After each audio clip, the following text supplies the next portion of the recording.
To start your own brew, you will need a culture of these guys. This collection of jelly-like beads are known as Kefir grains.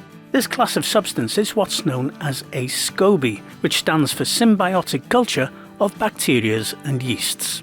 And you can get these from a friend who makes kefir, or you can buy them on eBay or Amazon, and it's even possible to culture your own by using commercial kefir as a starter. So, place your grains in a litre capacity jar. I'm using these grains from a brew I've just poured out of the jar. I usually leave about 1 inch behind in the jar as a starter for the next brew. We now need to fill the jug up with milk. Now you will hear that the milk has to be full fat organic or goat's milk, etc, etc, and it doesn't. Any milk will do. I use semi-skimmed UHT milk, which is very cheap and lasts virtually forever. I buy them by the trayful. They're about 90p each. I store them in the garage and pull one out each time I need to brew. So, top up your jar with milk, give it a quick mix, and then just leave it at room temperature for 18 to 24 hours to brew.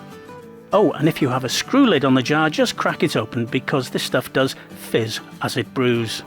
Now you will know when it has brewed, as it will start to separate into curds and whey, which you can see through the jar, like this.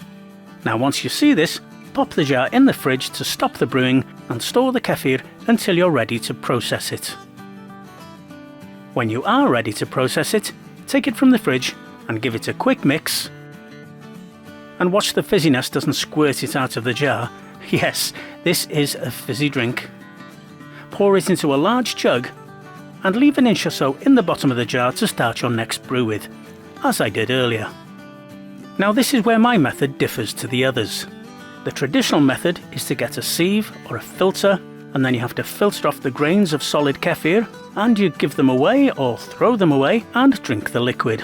Now not only is this a lot of faffing around, it's also hugely wasteful, as you're throwing away about half your brew.